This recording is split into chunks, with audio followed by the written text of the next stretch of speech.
நான் C. Joseph Vijay எனும் நான்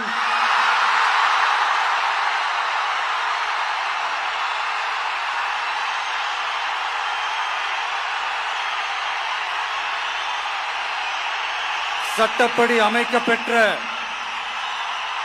இந்திய அரசியல் அமைப்பின்பால் உண்மையான நம்பிக்கையும் மாறா பற்றும் கொண்டிருப்பேன் என்றும் இந்திய நாட்டின் ஒப்பில்லாத முழு முதல் ஆட்சியையும் ஒருமையையும் நிலை நிறுத்துவேன் என்றும் தமிழ்நாட்டு அரசின் முதலமைச்சராக உண்மையாகவும் உளச்சான்றின்படியும் என் கடமைகளை நிறைவேற்றுவேன் என்றும்